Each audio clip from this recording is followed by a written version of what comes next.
Ah, my dear listener, pull up a chair, will you? The fire's warm, the night's long, and I've got a tale to tell. Not of kings or wars, but of something far more personal. The quiet rituals of beauty from a world 4 centuries past. You see, in the 1600s, long before glass mirrors gleamed in every chamber, a woman's reflection came from polished metal or a still bowl of water. And yet, vanity, or perhaps simply self-care, was no stranger to those times. I've read many an old diary and traveler's note, dusty and yellowed, and they whisper of powders, perfumes, oils, and yes, the curious ways women sought to shape, soften, or smooth the body. To understand why, we must first see the world as it was. Europe, the early 1600s, a place of contrasts. In one corner, candlelit courts glittered with silks and lace. In another, fields stretched wide, peasants tending soil with hands worn and rough. The air was thick with wood smoke, church bells, and superstition. Clean water was precious. Soap, if one could afford it, came from tallow and ash, harsh on the skin. Baths were rare luxuries. Many feared that too much washing might invite illness, and yet appearance mattered. Deeply so, for noble women, pale skin and smooth features were marks of status. Labor left one tanned and calloused, signs of the working class. And so the wealthy sought any means to preserve that delicate illusion. Soft hands, light skin, a face untouched by sun. Now, you mustn't think of women of the 1600s plunging into marble baths like the Romans, but not quite. A bath was often a basin, a cloth, a few ladles of warmed water, perhaps steeped with herbs, lavender for fragrance, rosemary for purification, and rose petals, always rose petals, for the heart and the senses. In noble households, a maid might prepare the water, adding milk or wine to soften the skin. In simpler homes, a woman might wash in secret, at dawn, by candlelight, when the house was still. They prized smoothness, not out of vanity alone, but for comfort and cleanliness. Remember, fabrics then were heavy, wool, linen, and tight stays. Against bare skin, even a little roughness could chafe. Ah, the apothecaries, those old forerunners of our modern chemists. Their shelves brimmed with wonders: beeswax, vinegar, alum, saltpeter, honey, and strange imported powders from the East. Women, curious and clever, would visit them in secret. They'd whisper for mixtures to soften the skin, lighten freckles, or manage unwanted hair. Recipes passed from mother to daughter, servant to mistress, written in coded language, to smooth the limb, to brighten the flesh. Some remedies were gentle. Sugared pastes made with honey and lemon, or cloths soaked in wine vinegar. Others, alas, were harsh: lime, arsenic, or quicksilver. The pursuit of beauty has never been without its dangers. You see, the 1600s were an age of travel and trade. Ships brought silks, spices, and strange customs from the Ottoman Empire and Persia. From these lands came the idea of the hammam, the public bath, where the body was cleansed, perfumed, and groomed with great care. European travelers wrote home of these rituals, how the women there used fragrant oils and sugar pastes to smooth their skin. It seemed exotic, sensual, and refined. Slowly, these notions crept into the West, adapted, whispered about, half understood. To the noble courts of France and Italy, such practices became symbols of sophistication. And so, by candlelight, ladies experimented with perfumed waxes or pastes, applying them as delicately as they could. Now, you mustn't think of this as vanity alone. In many faiths and customs, cleanliness had a moral dimension. The body, they said, should reflect the purity of the soul. But society also demanded modesty, an impossible balance.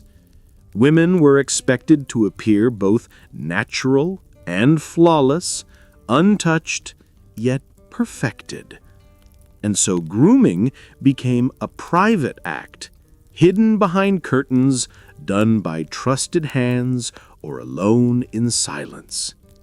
Poets of the age hinted at it in metaphor, speaking of rosy gardens, velvet fields, and the blush of youth.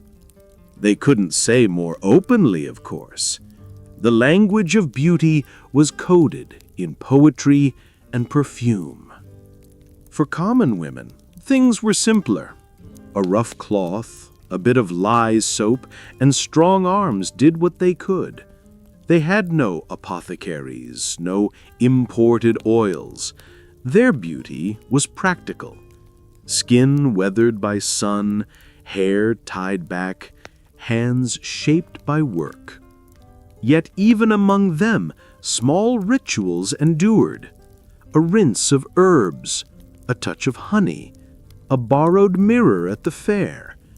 Every woman, regardless of wealth, carried within her a quiet pride in keeping herself neat and clean. When night came, the house dimmed and candles flickered. A woman might sit by her small mirror. She'd unlace her stays, comb out her hair, and dab her face with rosewater or a bit of vinegar. These were her moments of peace, no different really than ours today. She might hum softly, watching her reflection ripple in the glass, wondering how others saw her and whether beauty truly faded with time. It's a tender thought, isn't it? That across centuries, the rituals change, yet the feeling remains the same. Now lean in a little closer, my friend. You've heard how the women of old washed and perfumed themselves, but there's more to tell. For in those centuries past, the body was not only a vessel of the soul, it was a language all its own. In that world, a lady's hands spoke of her rank. Smooth palms meant leisure, rough skin meant toil. Pale faces whispered of privilege, while tanned cheeks betrayed hours beneath the sun. And yet, in private moments, away from courtly eyes, each woman sought her own quiet comfort, to feel soft, clean, and human beneath all the lace and linen. I once read of a country wife who kept a kettle always on the hearth. Into it she tossed rosemary, chamomile, and thyme, herbs that soothed the skin and eased the breath. When the day's work was done, she would dip a cloth into that fragrant steam and press it to her face, sighing as the warmth chased away the chill of the fields. In grander homes, Women performed the same ritual with elegance. Brass basins lined with silk towels, servants pouring water just shy of boiling. Steam curled like ghosts around their faces. To cleanse was to renew, not merely to look fair, but to keep the spirit fresh in a world heavy with dust and candle smoke. They spoke of opening the pores, though they did not yet know the word for bacteria. Instinct guided them, and centuries of trial. The herbs of their gardens were their science. By the mid-1600s, the looking glass was becoming a prized treasure. Made of polished tin and mercury, it shimmered with a dim, rippled light. To see oneself in such a mirror was to step halfway into a dream. Imagine it, a woman of 28, hair unbound after a long day, staring at that uneven reflection. Candlelight glides across her face. The mirror shows her both truth and illusion, wrinkles softened by shadow, eyes gleaming with thought. Perhaps she wonders what time will take and what will remain. In that reflection lies the same question every age asks. What is beauty worth, and for whom do we keep it? Ah, the powders. If you could step into a 17th century dressing room, you'd smell chalk and vinegar, lead and rosewater. White skin was still the height of fashion. The paler, the purer, so they thought. They mixed ceruse, a deadly brew of lead and vinegar, to brighten the complexion. It covered freckles, scars, even sorrow. Some added crushed pearls or egg whites for sheen. The danger was not known, or perhaps ignored. A small sacrifice, they said, for beauty and standing. But not all were deceived. Letters from physicians of the time warned of the wasting sickness of vanity. They had seen faces burn and peel, the cost of false light. Still, the fashion lingered, like perfume long after the lady has left the room. And there were gentler ways, rice powder from the East, or ground alabaster mixed with rosewater. These whispered alternatives, soft and safe, were passed quietly between women, one act of kindness amid the hazards of fashion. Perfume, in those days, was more than pleasure. It was armor. The streets were narrow, the drains shallow, the air thick with life and decay. To mask unpleasantness, noble women carried pomanders, silver spheres filled with clove, nutmeg, amber, and musk. Some hung them from chains at the waist, others tucked them in their sleeves, releasing a faint sweetness with every gesture. To craft a scent was a delicate business. Apothecaries distilled petals in copper stills or soaked herbs in wine spirits. Rose, jasmine, violet, the fragrances of paradise captured in glass. Yet even the simplest woman knew the worth of scent. A sachet of dried lavender beneath her pillow, or a drop of vinegar on the wrist to ward off fever. Scent became memory itself, invisible but lasting. No books of beauty guides existed for most women then. Knowledge passed from mouth to ear, from mother to daughter, maid to mistress. A recipe scribbled on the back of a prayer, a secret blend of herbs murmured at dusk. Even queens borrowed from servants' wisdom, though they'd never admit it. In the still rooms of great houses, women of every rank shared space, grinding roots, boiling petals, comparing results. For a moment, the hierarchy softened. All were alchemists, seeking the same simple magic, to feel alive, admired, and whole. By century's end, something new was stirring. Curiosity dressed as science. The same age that peered through telescopes began to question the body as well. Doctors experimented with distillation, learned of oils and acids. Barbers and physicians crossed paths. Apothecaries turned their craft toward healing as much as adornment. For women, this meant more choices, though still cloaked in secrecy. Recipes once guarded as family treasures began to appear in printed pamphlets, the first books of secrets. Within their yellowed pages lay both charm and chemistry, mingled like rosewater and wine. When the candles burned low and the household slept, the women of that world returned to themselves. Rings removed, laces loosened, they let the day's masks fall away.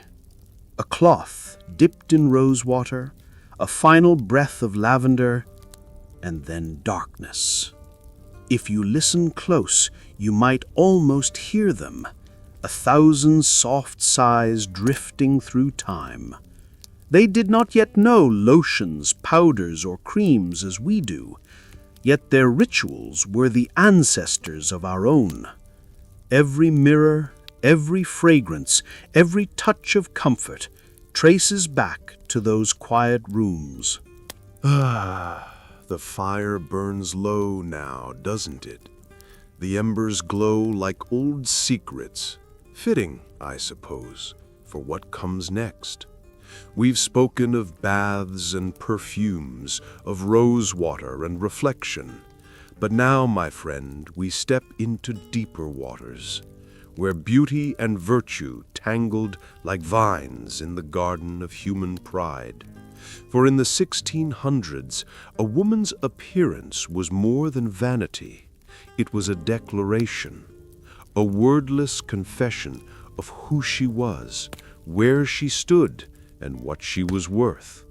Her face, her hands, even the faintest fragrance from her sleeve, each told a story to the watching world. Ah, those were moral times, or so they liked to say. The church whispered that modesty was a virtue, yet the courts of Europe glittered with rouge and powder. A woman too plain risked invisibility, too painted, and she risked damnation. At the English court, the ghost of Queen Elizabeth still ruled the mirror. Her pale visage, powdered to perfection, became the ideal of purity and command. To be white of face was to seem untouched by labor, unsullied by the sun. But across the Channel, in France, laughter and color defied restraint. There women painted joy upon their cheeks like rebellion, a little rouge, a touch of boldness. They wore color not to deceive, but to declare life itself. Now, if you think beauty stopped at the face, you'd be mistaken. The body, too, was a quiet battlefield, hidden from sight, yet tended with devotion. Hair removal, though never spoken of in polite company, was practiced with skill and care. And oh, they had their ways. Some used a sugaring paste made from honey, lemon juice, and a bit of water, simmered till it thickened like amber syrup. When cooled to a warm pliancy, it was spread upon the skin with a cloth or the flat of a hand. Then, with a swift pull, the hair lifted clean away. The method left the skin smooth, glistening, faintly perfumed with citrus and sweetness. Others turned to wax, melted from beeswax and pine resin, applied in small patches. The process was slower, more deliberate. The maid might warm the wax beside the hearth, test it upon her wrist, and then press it gently to her mistress's arm or leg. A deep breath, a quick tug, and the job was done. Among humbler folk, there were rougher methods still. Lime and vinegar, mixed to a sharp paste, could strip away hair, but also burn the flesh if left too long. Yet many endured the sting, believing the discomfort worth the softness that followed. In lands farther east, in the hammams of Constantinople and Cairo, women used mitts of silk and rough cloth, scrubbing with sugar and oil until the skin shone like marble. These tales traveled westward with merchants and diplomats, and soon noble women in Europe began to imitate what they called Turkish refinement. No one spoke of these acts aloud. They were done in silence, often by candlelight behind closed doors. Yet in every tug and scrape, in every sigh of effort, there was something universal. The quiet desire to feel renewed, to belong to one's own body again. They called it cleanliness, some called it refinement, but perhaps it was something simpler, the wish to feel soft and free beneath the weight of their world. Each glance into the looking-glass was a small confession. A woman's reflection judged her more harshly than any priest or court gossip ever could. A face too pale might seem ghostly, too flushed, immodest. A smile too wide, a glance too long, everything meant something.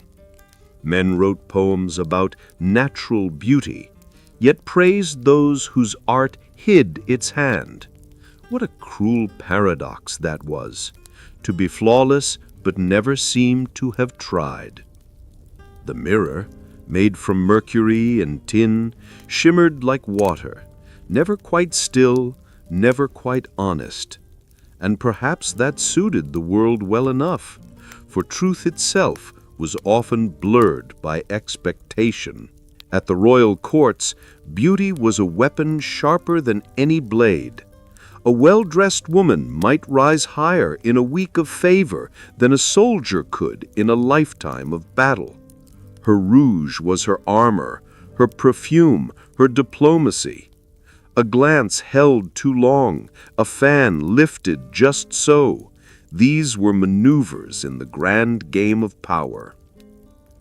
And yet, behind those painted smiles and jeweled masks, there lay exhaustion, the endless labor of appearing effortless. Each day began with ritual, washing, plucking, painting, perfuming. Each night ended in undoing, the careful removal of every trace, like peeling away layers of disguise. But beneath it all, there was humanity, the same yearning to be seen, to be admired, to matter. But not everyone approved of such improvements. Pamphlets and sermons flew from printing presses, declaring that women who painted their faces courted sin. To alter the Lord's design is to mock his hand, they warned. But women were not easily cowed. They read these words and smiled and kept their secrets. One lady's journal wrote, "If a rose may boast its hue without offense to heaven, why may I not touch my cheek with a little color of my own?" To adorn oneself was not rebellion, but a form of authorship, a way of claiming one's image in a world where little else belonged to them. Beauty was not deceit, it was language. It was power whispered softly, like perfume behind the ear. Even among the poor, far from courts and mirrors, pride found its way into the simplest routines. A girl might soften her hands with animal fat, rinse her hair with rainwater steeped in rosemary, or rub her cheeks for a touch of color before a Sunday gathering.